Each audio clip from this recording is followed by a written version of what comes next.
Hello दोस्तों, welcome back. उम्मीद करता हूँ कि आप सभी लोग अच्छे होंगे। तो आज हम देखने वाले हैं पार्ट नंबर 47 हमारे फ्री वाले कोर्स का। जी हाँ दोस्तों, हमारे कोर्स का नाम है what. So let start part number 47।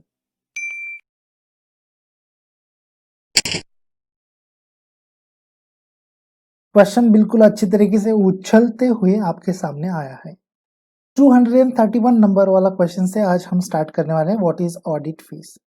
But यदि अगर आप लोगों ने हमारे अब तक 230 नंबर तक के क्वेश्चंस नहीं देखे और आप चाहते हैं देखना, तो डिस्क्रिप्शन बॉक्स में मैंने लिंक दे दी है, वहां से आपने वो वीडियोस लेक्चर को देखना। तो चलिए अब हम इसको देख लेते हैं। 231 नंबर क्वेश्चन से स्टार्ट करते हैं। What is audit fee? A fee paid by company to his external audit in exchange of performing an audit. जी हाँ दोस्तों, ये वो फीस होती है जो कंपनी अपने एक्सटर्नल ऑडिटर को देती है उसकी ड्यूटी बजाने के, उसने जो ड्यूटी हमारे कंपनी के लिए दी हुई रहती है उसके संदर्भ में उसको जो पेमेंट हम करते हैं उसको हम कहते हैं ऑडिट फीस। जी हाँ दोस्तों, a fee paid by company to his external audit is an exchange for a performing an audit. उसने जो परफॉर्म दिखाया हुआ रहता है किस चीज के संदर्भ में? Perform an audit. जी हाँ, उसने अगर ऑडिट किया एक्सटर्नल ऑडिटर ने, तो हम उसको जो फीस देते हैं this should be called as audit fees. एक बात यहाँ पर हमें क्वेश्चंस बार बार दिमाग में आ रहा है, वो ये कि एक्सटर्नल ऑडिट को ही हम ऑडिट फीस देते हैं क्या? इंटरनल ऑडिटर को हम ऑडिट फीस नहीं देते हैं क्या? अगर देते हैं तो कमेंट कीजिए, अगर नहीं देते हैं तो हम उसको क्या देते हैं वो हमें आप बताइए। तो चलिए मूव ऑन करते हैं नेक्स्ट क्वेश्चन के ऊपर। उम्मीद है आपको ये क्वेश्चन समझ में आया होगा। 232 नंबर वाला क्वेश्चन देखेंगे। What is the entertainment expenses? Entertainment शुरू किया जाए। तो चलिए शुरू करते हैं इंटरटेनमेंट। आज का हमारा 32 नंबर वाला क्वेश्चन, जो कि 232 वाला क्वेश्चन है। According to business dictionary, an expense incurred by an employee while she is traveling for business purpose or entertaining a business client. For example, traveling expenses include money spent on lodging, transportation, and meal. Entertainment expenses may include taking a client to dinner, to theater show, और to sporting event. अरे क्या बात है! देखो भाई, dinner भी मिल रहा है, थिएटर में शो भी देखने के लिए हमें मिल रहा है, और ट्रैवल भी करने को मिल रहा है, अच्छा-अच्छा खाना खाने के लिए भी मिल रहा है। तो ये सारी चीज़ें कहाँ पर आ जाती है दोस्तों? ये सारी चीज़ें हम लोग एक अमाउंट में जोड़ देते हैं, एक टर्मिनोलॉजी में जोड़ देते हैं, उसको कहते हैं एंटरटेनमेंट एक्सपेंसेस। ये एंटरटेनमेंट एक्सपेंसेस क्यों दिए जाते हैं? आप हमें कमेंट कीजिए, क्यों आप लोगों को कंपनी एंटरटेनमेंट एक्सपेंसेस देती है। अकॉर्डिंग टू बिजनेस डिक्शनरी ऐसी बताती है हमें कि इंटरटेनमेंट एक्सपेंसेस वो एक्सपेंसेस होते हैं जो कि इनकर्ड होते हैं अपने खुद के कंपनी के एम्प्लॉय से। जी हाँ, वाइल ही और शी, वो ये हो या वो हो। जी हाँ, travelling for a business purpose, ये किसके लिए दिए जाते हैं? As for travelling for a business purpose के लिए भी दिए जाते हैं, या फिर और इंटरटेनिंग अ बिजनेस क्लाइंट, या फिर हम अगर किसी बिजनेस क्लाइंट को इंटरटेन कर रहे हैं तो उस चीज के लिए भी दिए जाने वाले एक्सपेंसेस को हम कहते हैं इंटरटेनमेंट एक्सपेंसेस। इसमें एग्जांपल के तौर पे हम लोग अभी क्या देख रहे हैं? ट्रैवलिंग एक्सपेंसेस आ गए इसमें। Include money spent on lodging, जी हाँ, या फिर लॉजिंग के लिए अगर कुछ खर्चा हुआ तो वो भी हम लोग इंटरटेनमेंट में पकड़ते हैं। ट्रांसपोर्टेशन हुआ, वो भी पकड़ेंगे। भाई अभी लॉजिंग कर रहे हैं, ट्रांसपोर्टेशन कर रहे हैं, तो भूख तो लगने वाली है, खाना भी तो खाने वाले। तो चलिए मस्त चिकन बिरयानी या फिर मटन बिरयानी या फिर काजू करी ऑर्डर कर देते हैं। भाई क्या बात है यार, अच्छी चीजों के मैंने यहाँ पर सवाल उठा लिए। सो ये सभी चीजें जनरली इंटरटेनमेंट एक्सपेंसेस होती है दोस्तों। इंटरटेनमेंट एक्सपेंसेस में include taking a client to dinner. जी हाँ, इसमें जनरली इंक्लूड होती है ये चीज कि अगर हम देखिए क्लाइंट बिजनेस अगर आप कर रहे हैं, आपकी कंपनी, आप अगर एम्प्लॉय हो तो अच्छी बात है यार, आपके क्लाइंट को आप डिनर पे लेके जा रहे हो। नहीं तो डिनर पे लेके जाने के लिए बहुत सारे लोग यहाँ पर, सर छोड़ दीजिए सर, पर्सनल टर्मिनोलॉजी में आप मत जाइए। अभी तो फिलहाल हम देख लेते हैं taking a client to dinner. अगर हम हमारे क्लाइंट को डिनर पे लेके गए तो भैया वो भी एंटरटेनमेंट एक्सपेंसेस हो जाती है। टू अ थिएटर शो, अगर पिक्चर दिखाने ले गए, मूवीज ऑर्केस्ट्रा दिखाने ले गए, ओपेरा दिखाने ले गए, तो this should be under in entertainment expenses. जी हाँ। और टू स्पोर्टिंग इवेंट, या फिर हमारे क्लाइंट को स्पोर्ट खेलना अच्छा लगता हो, तो ऐसे सारी फीस हम लोग कंसिडर करते हैं एज एन एक्सपेंसेस में। उसको हम कहते हैं इंटरटेनमेंट एक्सपेंसेस। होप सो आपको अच्छा लगा होगा इंटरटेनमेंट एक्सपेंसेस। मैंने ठीक से इंटरटेन करते हुए आप लोगों को इंटरटेनमेंट एक्सपेंसेस बताया है। आप भी मुझे इंटरटेन कीजिए, सिंपल सा एक लाइक कर कर मेरे दोस्तों। बाकी मुझे कुछ नहीं चाहिए। आपने अगर अब तक सब्सक्रिप्शन नहीं लिया है हमारे चैनल को तो सब्सक्राइब कर ले। उसके लिए कोई आपको फीस नहीं देनी है। आपको कोई भी फीस नहीं देनी है। आप समझ पा रहे हैं मैं क्या बोल रहा हूँ। आपको ऐसे क्वेश्चंस के लिए बहुत सारी फीस देनी पड़ती है मेरे प्यारे दोस्तों, अगर आपको नहीं मालूम होगा तो। इंटरव्यूज, अगर आपको इम्प्रूव करना है तो आप फीस देते हो। कई कई जगहों पर इसके फ्री कोर्सेज नहीं होते हैं, पेड कोर्सेज होते हैं कि how to improve your qualities, how to improve your knowledge, how to improve your self confidence. So फलाना डिमका बहुत होता है यार। 233 नंबर वाला क्वेश्चन देखेंगे, what is the partnership. Partnership होती क्या है। अब मेरा एक दोस्त है, मेरे साथ में मिल गया, मेरे साथ में बिजनेस कर रहा है, तो वो पार्टनरशिप हो गई क्या। हाँ, आप कहोगे हो गई sir.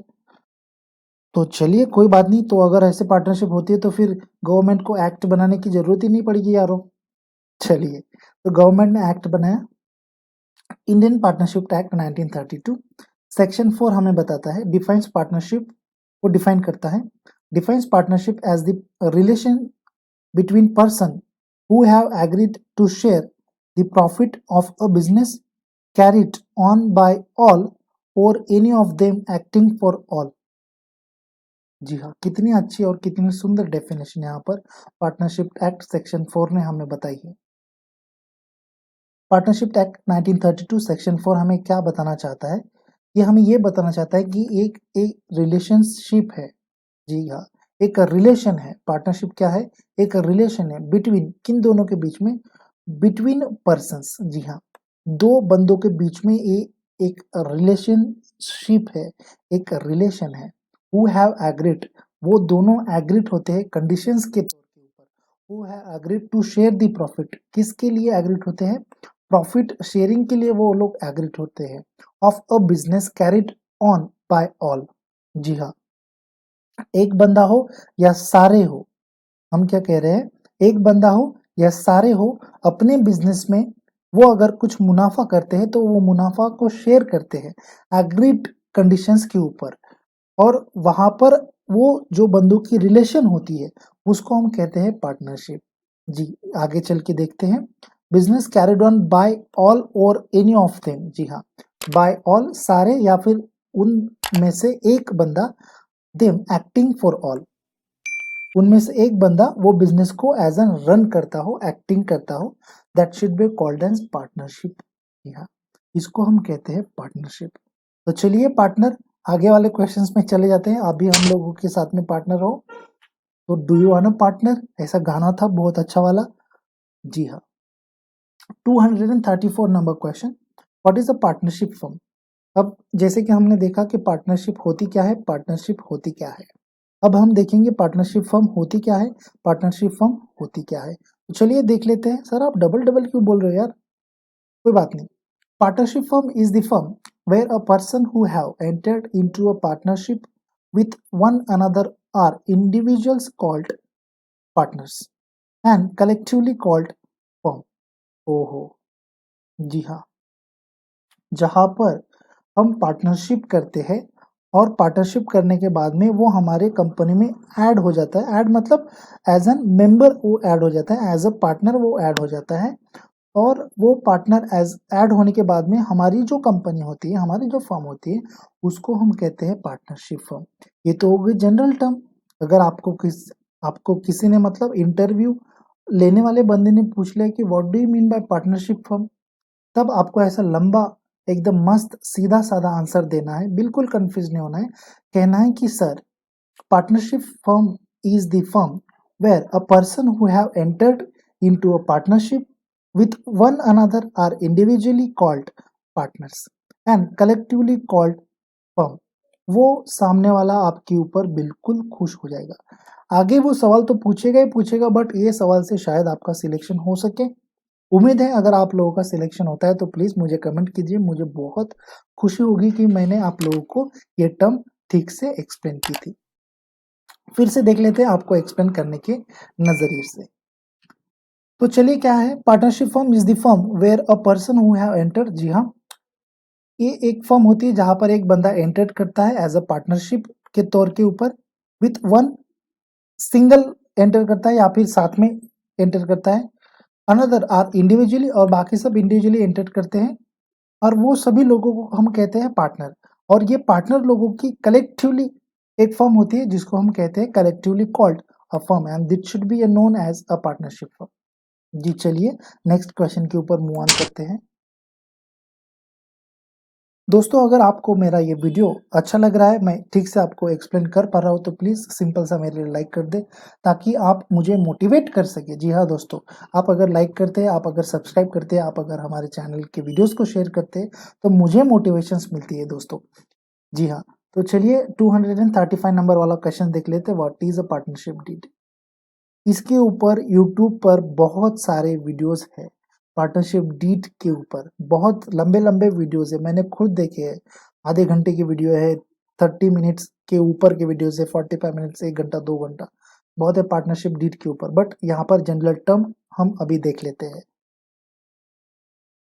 Under the partnership, partners have mutual understanding and they have agreement between firm and partners by orally or written. If written agreement, then this should be a comes by registered under Stamp Act. By properly drafted, this legal written document is known as partnership deed. देखा दोस्तों, मैंने कितने आसान भाषा में आप लोगों को बता दिया कि पार्टनरशिप डीड वो डीड होती है। डीड मतलब क्या? अगर आप लोगों ने अब तक मतलब आप लोगों को अब तक अगर एक चीज़ के बारे में नहीं पता तो आपको पार्टनरशिप डीड समझ में नहीं आएगी। डीड के बारे में अगर नहीं पता तो पार्टनरशिप डीड समझ में ही नहीं आएगी। डीड क्या होती है तो मैं यहाँ पर आप लोगों को बता दूँ। डीड एक एक्नॉलेजमेंट रिसिप्ट होती है। जैसे कि पार्टनर मिलकर बिज़नेस स्टार्ट किया, जी हाँ, बिल्कुल स्टार्ट कर दिए।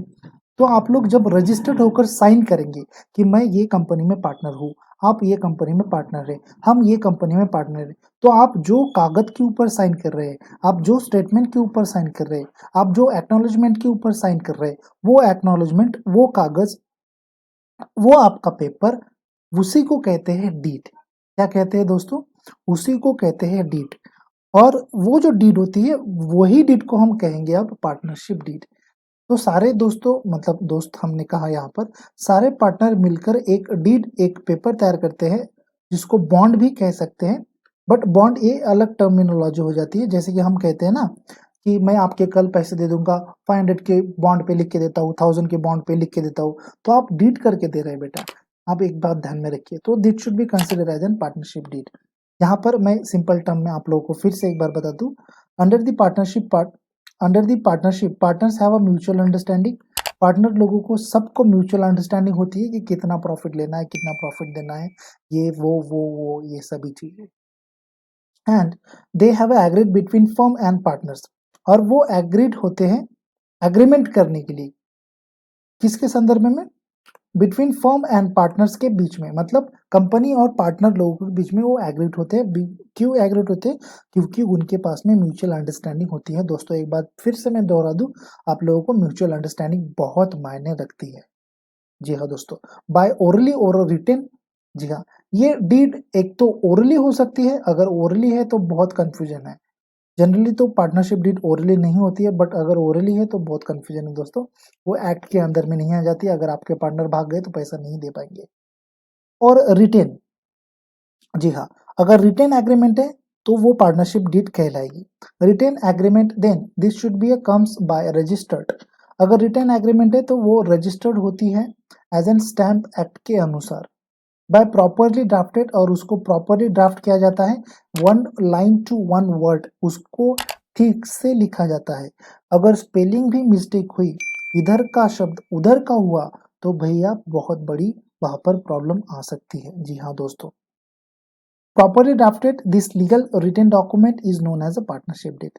ऐसा वो डॉक्यूमेंट होता है जिसको लीगली डॉक्यूमेंट कहा जाता है एज एन स्टैम्प एक्ट से, और उसको लीगली ड्राफ्ट किया जाता है एज एन स्टैम्प एक्ट के अनुसार, उसी को हम कहते हैं पार्टनरशिप डीड। होप सो मेरे प्यारे दोस्तों आपको मैं अच्छी तरह से और समझा पाया हूँ। यदि नहीं तो आप हमें कमेंट कर कर कह सकते हैं कि सर पार्टनरशिप डीड ये होती है। चलिए नेक्स्ट मूव ऑन करते हैं फिर। So what we learn today, आज हमने क्या देखा।